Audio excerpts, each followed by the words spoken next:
Okay, and we're back. I hope. I don't know what the hell is wrong with my computer, but I think we're good to go. This was another weird weekend of football. Ass kickings as far as the eye can see. Unpredictable games that, again, the theme for this season continues to be chaos. And I hope the Chargers never wear those stupid yellow uniforms again, because clearly they're cursed. Let's get into it, even though I don't want to.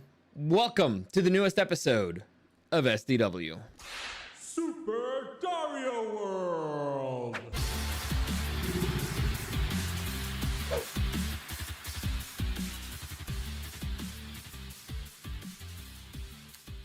I said it. Didn't I say it? I said it. I said it. The stupid yellow uniforms were cursed. I mean, I didn't say they were Blame cursed. you. I'm just, what, you blame me? Yes. Why? Because I was there? You were there. Because I was there? Because I did, you know, get on the field to play defense to show them how it goes.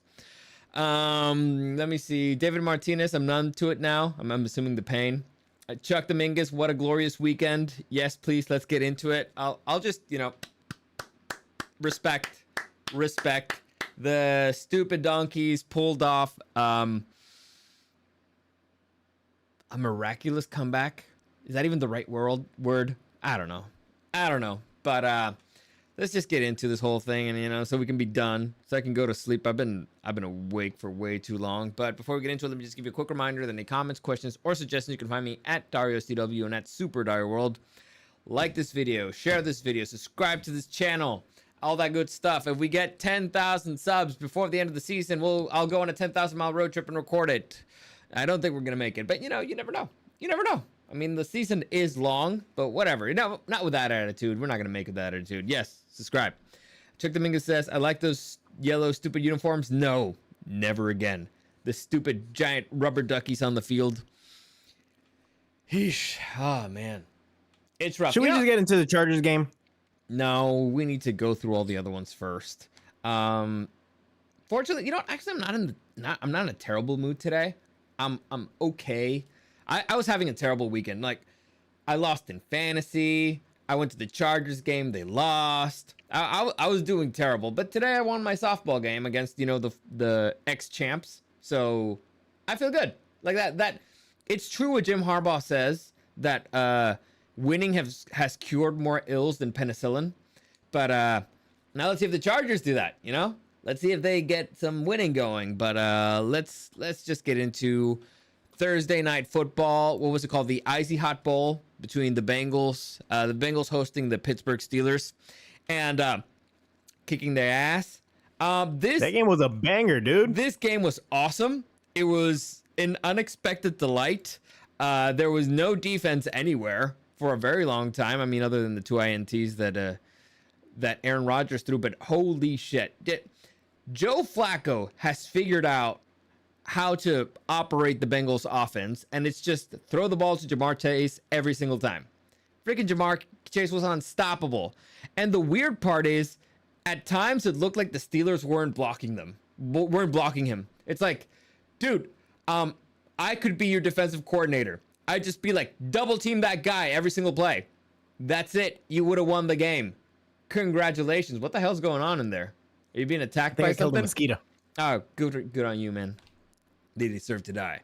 But it was cool to see, you know, the one of the best uniforms in the NFL. You know, this all white Bengals uniform is really cool, and they snuck away a victory. So now, again, the AFC North does appear to be wide open. So Bengals are 3-4.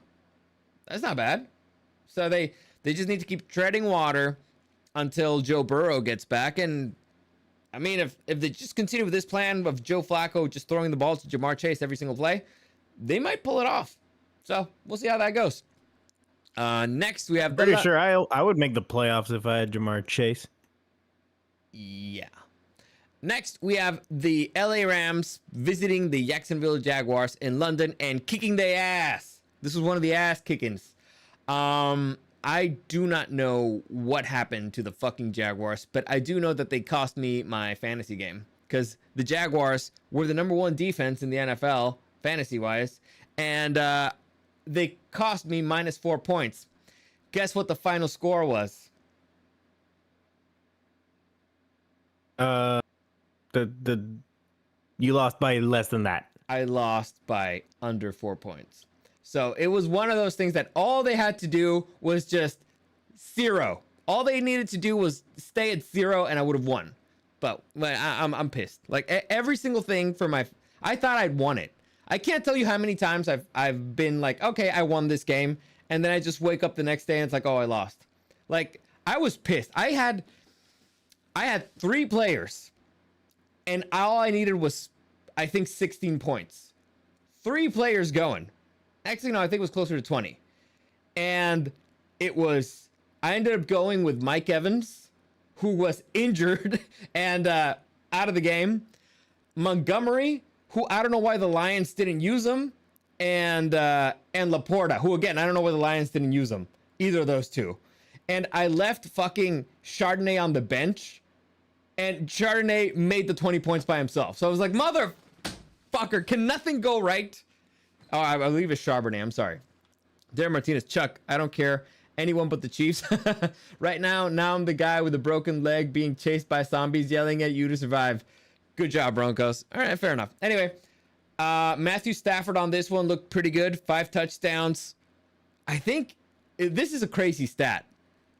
Matthew Stafford, 3 touchdowns, under 200 yards passing. It's nuts. Like, this game was weird, but whatever. Congratulations on the Rams. Next, we have the Saints visiting the Chicago Bears, and the Bears on a winning streak, man. 4 games in a row. Who saw this coming? Not me. Definitely not me. Not at the start of this season. They figured out how to get a running game, and that's been key. You know, it's like the more you run the ball, the less Caleb Williams has to do. So he needs all the help he can get. But, 14-26 was pretty good. The defense looked pretty good. Spencer Rattler looked terrible. So the Bears have got a good thing going. Their defense is looking good. Their running game's looking good. Can they continue this streak? We'll see. Chuck Dominguez, David, trust I was mad the whole time. Once the scoring and came back, I was jumping for joy. Yep. Again, winning has cured more ills than penicillin. Next, we have the Miami Dolphins getting their asses beat by the Cleveland Browns. And I don't know how Mike McDaniels has not been fired yet. The vibes are freaking terrible in Miami. You got your asses handed to you by the Browns. The Browns. And I don't even know, man. What do you even do if you're the Dolphins at this point? Well, I mean, it would have been okay, but they don't even have Joe Flacco anymore, the Browns. So they lost like 50% of their power. No, I mean, the issue's not the Browns. The Browns won. The issue is the freaking Dolphins. Well, I know. That's why I'm just shitting on the Dolphins. Yeah, fair enough. Let's just continue. There's nothing like relevant to say of this fucking game. Next, we have the revenge game. The Mike Bravel revenge game. The New England Patriots visiting the Tennessee Titans and whooping their ass. This game was so freaking bad, and that the Tennessee Titans are in such a shitty place that the fans were cheering for Mike Bravel. All right? They were cheering for the other head coach. You want to hear a crazy stat? Let's hear it. You remember that Mike Vrabel was out of the NFL for an entire season, right? Right. And we were flabbergasted at the fact that he didn't get picked up by anybody. And we sort of... Did we come up with the theory that the Patriots wanted him, but they wanted to get their diversity hire in first? That was my theory, yes. Okay. So, Mike Bravel, as of yesterday... Oh, no, as of Sunday... has won more NFL games since he left the Titans than the Titans have won since they fired him.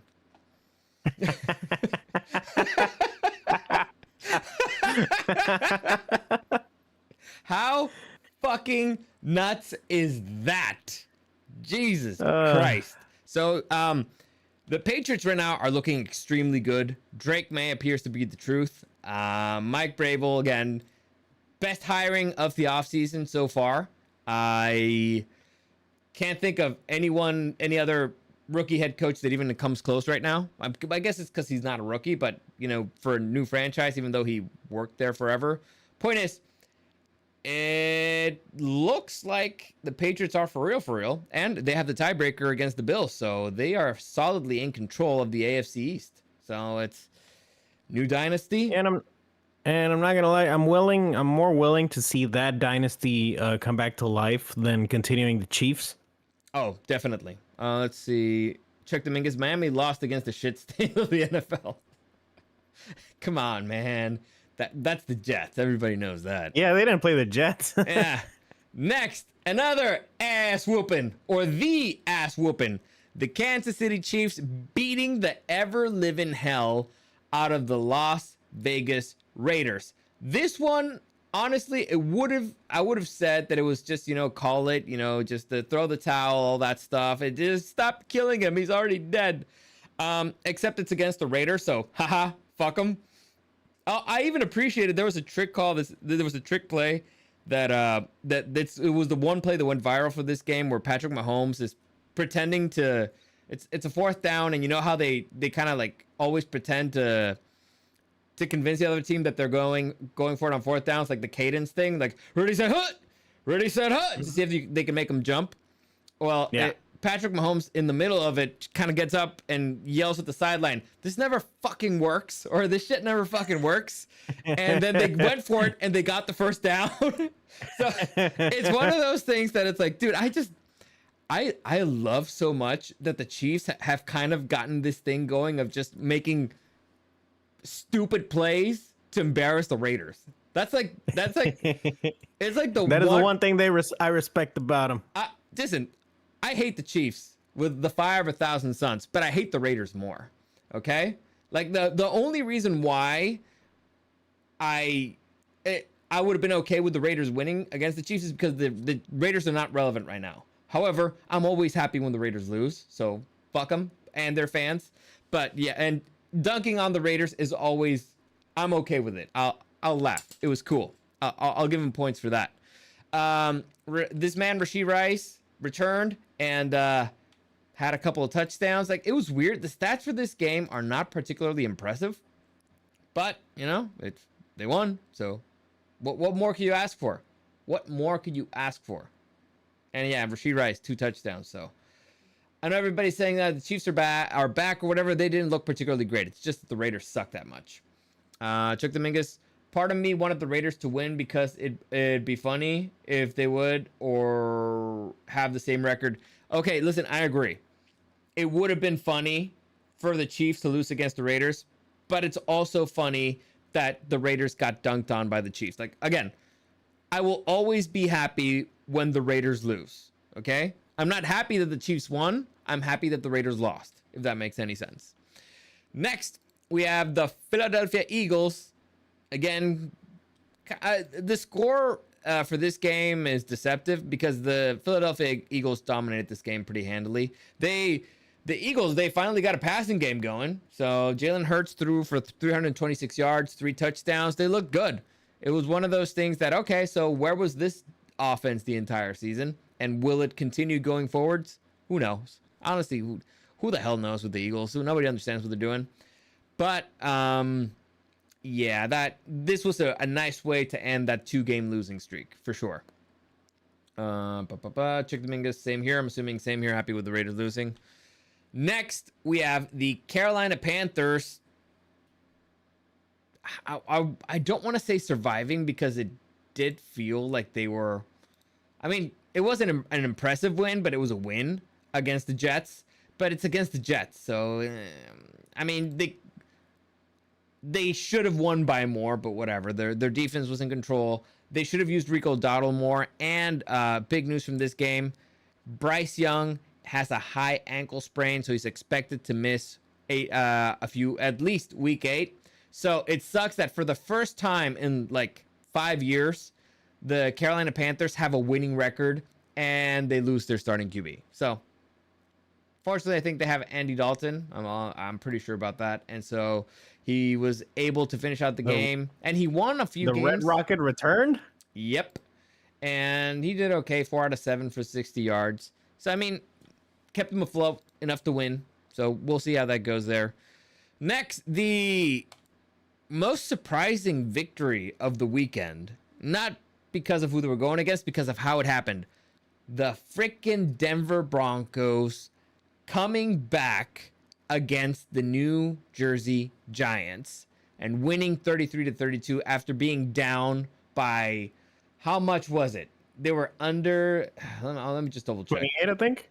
They were down by 19, if I'm not mistaken, maybe more. I don't even know. I just know they were down by a lot. They were down by a lot. What I do know is, of course, this game has my NFL fun fact of the week using Grok this time. Okay, let's see if Grok changing it up. All right, let's see. See if Grok is better. Well, apparently, did you know that the Denver Broncos is heart-stopping, a little bit editorializing from Grok there. Okay. The Denver Broncos is heart-stopping 33-32 win over the New Jersey Giants. I editorialized that. They became the first team in NFL history to score 33 points in the fourth quarter alone after being completely shut out through the first three quarters. You know, I'm not surprised. Not surprised at all. That's I've never heard of something that crazy. 33 fucking points. And the reason why they lost, I'm serious, the reason why they won is because the Giants missed the freaking extra point. It's when they had a backup kicker instead of going for two. It's, you can't write this shit. You can't make this shit up. You can't. It's infuriating. Honestly, it's so perfect that a lot of people would argue it's made up. Yeah, it's infuriating because I thought the Broncos had lost. You know, I'm keeping an eye on the score. All these games, like, all right, well, if the Chargers lost, at least the Broncos lost, so they're gonna at least be tied. And all of a sudden, nope, nuh-uh. So a part of me is like, you know, I kind of had it right because for the first three quarter, actually, you know what? No, not really. I think the Broncos only know how to score on fourth quarter. Because the same thing happened against the Eagles. They only know how to play on the fourth quarter. Yeah, it's like, listen. Which, to be fair, is the most important one. It's the one you want to play well. Definitely. But now they're 5-2. They're solidly in control of the AFC West. And I hate it. I hate it. I hate it. You dirty donkeys. Yeah. When did that happen? But, I mean, I did expect them to win the division this season. They're slowly but surely getting their act together. They're slowly but surely looking better. On the one bad note is they finally got linebacker Dre Greenlaw healthy and in the game. And all of a sudden, he's suspended. He suspended Dre Greenlaw for a game because at the end of the game, he started yelling at a ref. So, stupid is, stupid does, I guess. So, he's been out for 6 weeks. Back for one game. NFL players are so smart. Dude, I didn't. Listen, the officiating was fucking atrocious, but come on, man. Just, I have a rule whenever I play a fucking sport. Don't talk to the other team. Don't talk to the refs. Nothing. Never. Leave that for your captains. Leave that for the coach. You just never say anything. Like, to the umpire, only say hello, thank you. That's it. That's as far as my interactions go with the umps, with the refs, whatever. So be better. Fortunately, they haven't had him the entire season, so it's not like they're missing much, but whatever. Broncos are known for their comebacks. DT was watching from above. Oh yeah, it was I forget. There was a bunch of stuff related to that particular player because they were honoring a player who died. I think the Broncos had like 88 tackles. His number was 88. The number 33 also has to do with something. So I think he died at age 33. Christ? No, something else. I don't know. But let's see. Chuck Dominguez, number one in the division. He talked shit to the refs because refs made bad calls. Yeah, but I mean, you won the game. It's one of those things where you just walk away. Chuck Dominguez, fuck that. Talk shit all day to the refs. Fuck that. Talk shit to the refs all day. Listen. All right, fair enough. If you want to go, go. Next to another ass whooping, the Indianapolis Colts looking fucking unstoppable as they stomped all over the rubber Ducky Chargers in a 38-24 victory in a game that actually felt a lot closer than it was. So I was there. All right. So I can tell you how it was. First off, the uniforms, I hate them. Okay. I hate and it's the pants. The issue's the fucking pants. If they had white pants, it wouldn't look as terrible. But all yellow shit, I hate it. Stop it. Don't do that again. And clearly you lost. The game, honestly, I did not leave with such a bad taste in my mouth because the offense came alive in the second half. So the first half, I think, is the worst half of football Justin Herbert's played this season. The second half, they looked really good. So I remember last season when I went to the Buccaneers game, and it was a all-out ass whooping. So they got their ass whooped on offense. They got their ass whooped on defense. There was nothing good to take out of that game. This one, at least, you could be like, all right, at least the offense was moving the ball. And again, it was without their starting 4 tackles. I think they started with tackle 5 and he went down, so it was down to 6 and 7. With their number 4 running back, who was in the practice squad. So there's potential in the offense. The concerning part's the defense. And let me ask you a question, Eric. Do you remember the last time that another team has made it to, let's say, the Chargers' 20-yard line, and they have not scored a touchdown without being touched? Is this a fun fact moment? No. Is this a question? I'm asking you as a fan. Do you remember where's the last time another team made it to the Chargers' 20-yard line and they actually touched the guy before he entered for a touchdown? Because I can't remember it. Once a team's made it to the 20-yard line, they just stroll into the end zone. That is massively concerning. Massively concerning. Now, there's things you can point to. The thing that I'm most concerned about is the Chargers are not tackling people properly. Derwin James leads the NFL in missed tackles, which is crazy. Last season, they were one of the best tackling teams. This season, not so much. So it leads me to believe, like, Derwin James, his left hand's all wrapped up. So I'm like, is his wrist broken? Does he have an issue there? Khalil Mack only played 12 snaps. So I get why they couldn't set the edge properly. Deion Hanley has looked atrocious since the Raiders game. And I mean atrocious. And I get it. He had the flu. I think he lost something like 18 pounds, but come on, it's been a month. It's time to get your head out of your ass. So listen, if I lost 18 pounds in a couple of weeks, I would probably feel atrocious too, especially because it's probably all muscle. But yeah, this team, the defense has looked god awful, which is weird because last season the good part of the team was the defense. So I don't know what's going on. They need to change up their scheme.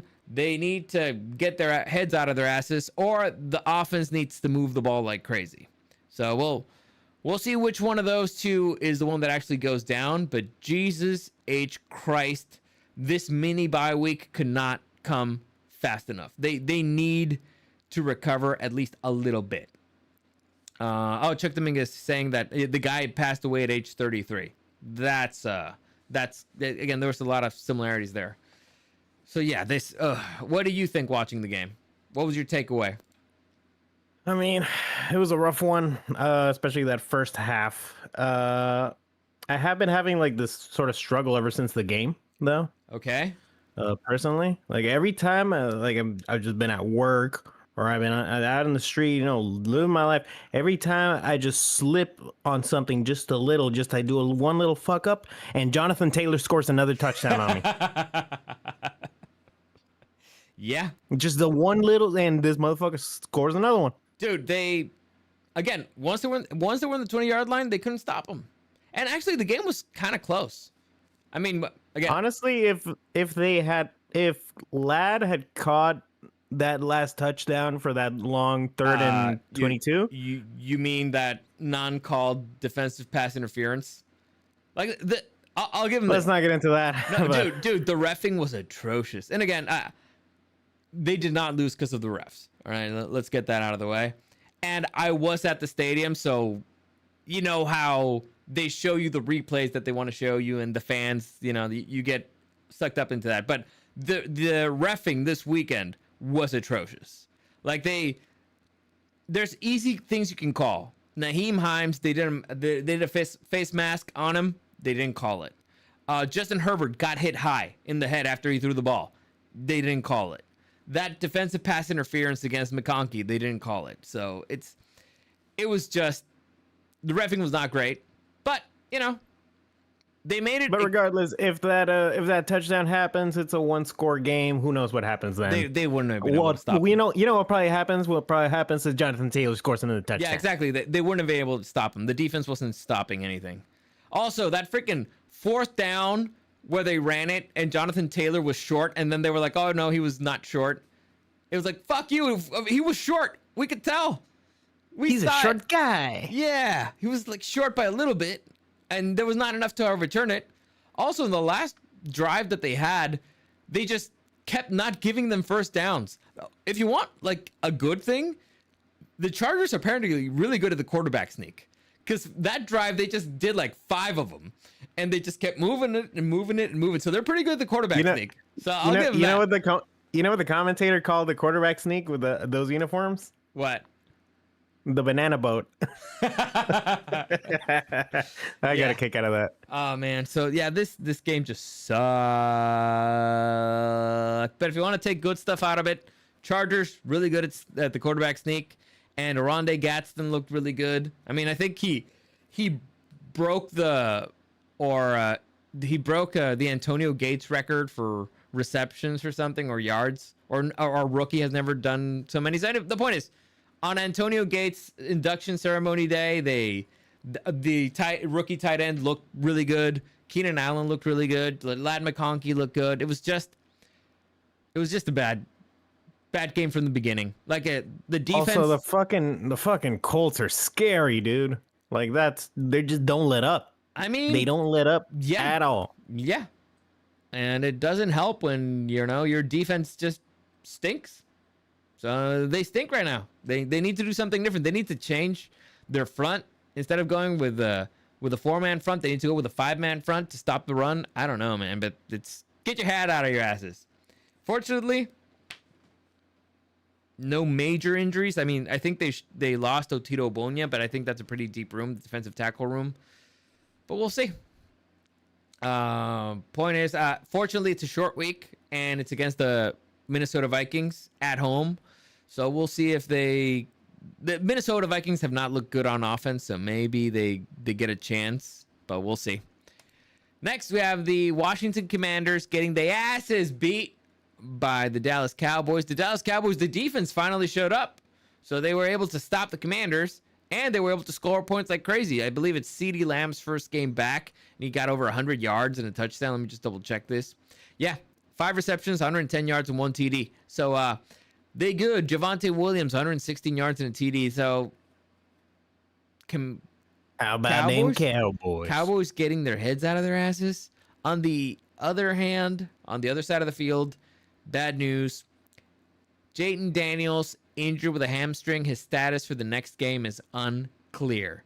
So again, the issue I've said with this guy, he's too freaking skinny, and he's gonna get injured a lot. He takes too many hits. He might be extremely talented, but I don't think his career is gonna be long if he keeps getting hit like that. But whatever. Next, another. He's kind of got a 2 energy to him, where it's like he's a fighter, but goddamn, he's fragile. He reminds me of RG3, Robert Griffin III. Like phenomenal, but once he got injured, like a bad one, it's like he was never the same. And again, he's just really skinny. But whatever. Next, another comeback win. We have the Green Bay Packers surviving the Arizona Cardinals. And if you're the Cardinals, Jacoby Brissett's moving the ball, man. He's in control of that offense. He looked good. 25 out of 36, 279 yards, 2 touchdowns. Do you move on from Kyler Murray and just have Jacoby Brissett play? I mean, in general, I would move on from Kyler Murray. I mean, just period. That's not honestly, I wouldn't hate that if I'm a Cardinals fan. On the other hand, Packers able to do a comeback. Let me see if I got the stats here. Micah Parsons got 3 sacks. They had 6 sacks in total, so the defense looked okay. But yeah, another game that the Cardinals just let slip out of their fingers, man. It's that franchise is crazy. It's crazy. They're charging, all right? Anyway. They just don't like winning at home. They're allergic to it. Next, we have wasn't an ass kicking, but it was a dominant performance. The San Francisco 49ers finding a way to win fucking games.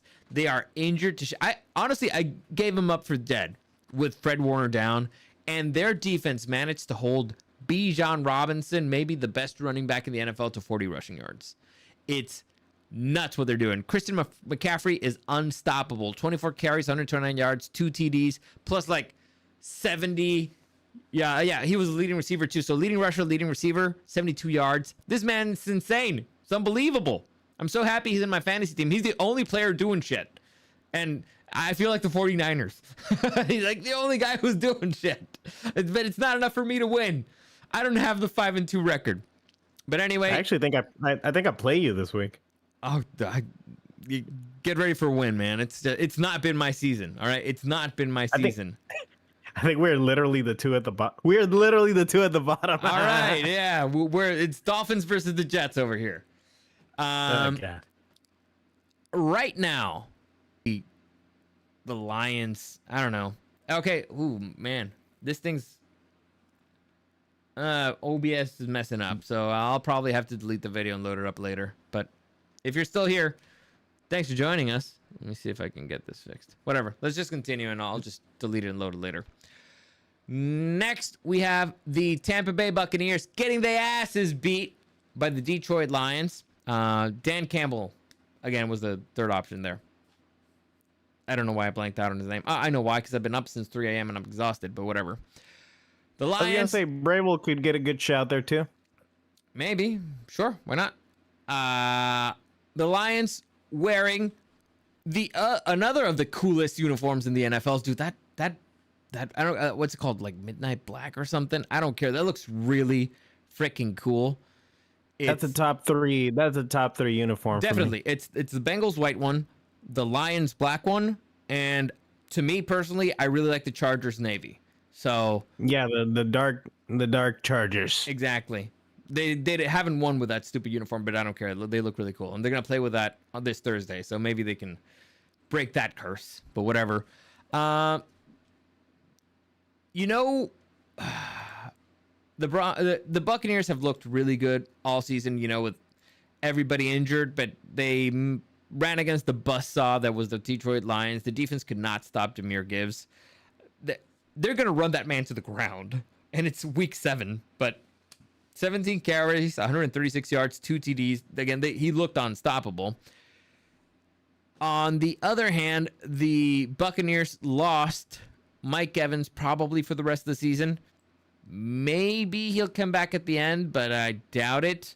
It was a broken collarbone and a concussion, which sucks because this was first game back, and he went down. It was a nasty freaking hit, but sucks for them. Fortunately, again, the Buccaneers have enough receivers, good receivers, to make up for it, but it just sucks because we haven't seen the Buccaneers at 100% this season, and I think it would be like a thing to behold, like that offense at 100%. But we'll see, maybe by the playoffs or something.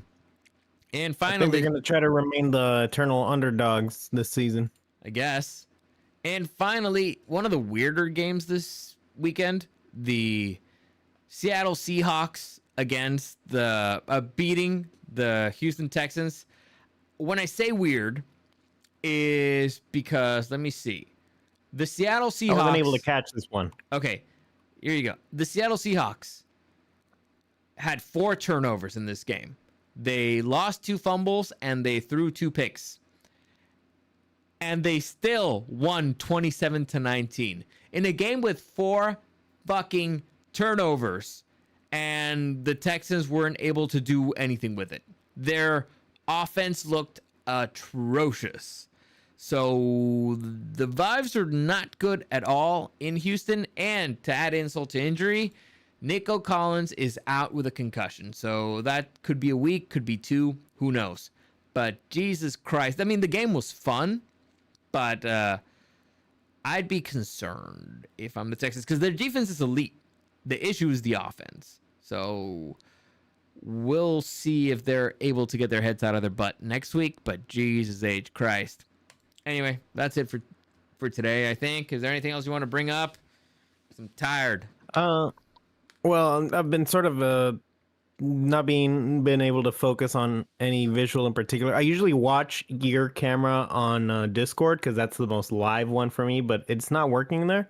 So I'm sort of talking to you in the past. You're still talking here about the Lions Bucks game. You think you're enjoying that? I mean, it's weird because I'm picking my nose. I'm monitoring the video. I don't know. It's weird. My internet's been weird today. Whatever, man. Let's just move on. It was a week to forget, but to be fair, I feel less bad about this loss to the Colts than I felt about the loss against the Commanders a couple weeks ago. Sure, I can understand that. And listen, to me, because the offense wasn't moving the ball at all against the Commanders. To me, if the Chargers win against the Vikings, they'll have the exact record I expected them to have, except they won against teams I didn't expect them to win, and they lost against teams I didn't expect them to lose to. So I expected them to lose against the Commanders, the Vikings, and either the Broncos or the Chiefs. Those are 3 losses. So, I mean, they ended up blanking out the division. They lost to the Colts, they lost to the Commanders. So it's one of those things where and they lost to the Giants. So if they beat the Vikings, they're on schedule. And maybe, I mean, it's still early. They just need to turn that defense around. I don't know what happened. It's pretty much most of the same players. It's the same coordinator. I don't know if they just figured out the scheme. Well, change the fucking scheme. Clearly something needs to change. Maybe bench Deion Henley because he's playing terribly. And maybe that'll, wake him up or something. But I mean, last week they fired a guy and we won. So, I'm just saying. Yeah, but we'll see how that goes. Anyway, that's it. As always, comments, questions, or suggestions, you can find me at DarioSDW and at Super Dario World. As always, thanks for listening, and we'll see you again next time.